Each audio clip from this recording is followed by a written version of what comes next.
নমস্কার, আমি cooking blog page থেকে সকলকে আমন্ত্রণ জানাচ্ছি আজকের রেসিপি গিমা পাচন রান্নার রেসিপিটি সম্পূর্ণ দেখার অনুরোধ রইল।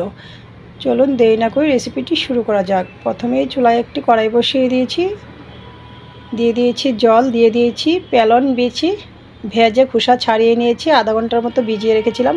ফুটে ওঠার পর স্বাদ মতো লবণ দিয়ে দিয়েছি কয়েক রকমের সবজি,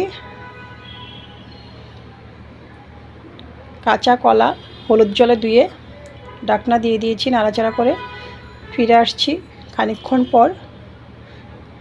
গ্রেভিটা ফুটে ওঠার পর ঢাকনা নামিয়ে নিয়েছি।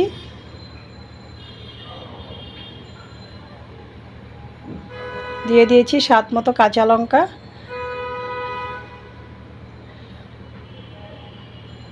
ডালটা যখন 70% সিদ্ধ হয়ে এসেছে এই পর্যায়ে আমি দিয়ে দিয়েছি পরিমাণ মতো হলুদ গুঁড়া,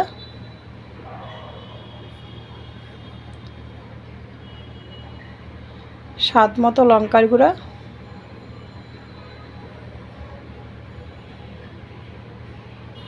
পরিমাণ মতো ভাজা জিরা ধনিয়া একসাথে গুঁড়া, অল্প পরিমাণে আদা বাটা, আবারও নাড়াচাড়া করে নিচ্ছি। কয়েক মিনিট পর দিয়ে দিয়েছি গিমা শাক,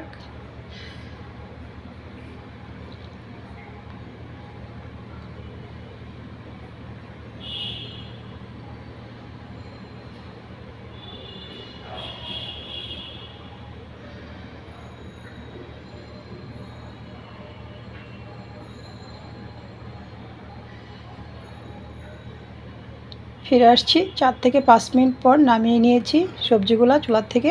পাত্রটি ক্লিন করে আবারও চুলায় বসিয়ে দিয়েছি। পাত্রটি গরম হওয়ার পর দিয়ে দিয়েছি পরিমাণ মতো তেল, ফোড়নে দিয়ে দিয়েছি পাঁচফোড়ন, শুকনো লঙ্কা, তেজপাতা,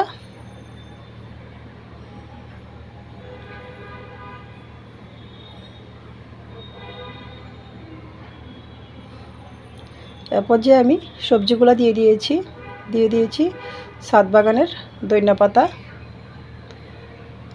নাড়াচাড়া করে ঢাকনা দিয়ে মিনিট খানেক পর চুলার আঁচ বন্ধ করে দিয়েছি। তো রেডি হয়ে গিয়েছে আমার নিরামিষ গিমা পাচন রান্নার রেসিপিটি ভালো লাগলে আমার ফেসবুক পেজটা ফলো, ইউটিউব চ্যানেলটা সাবস্ক্রাইব করুন, সাথেই থাকুন। সকলকে ধন্যবাদ।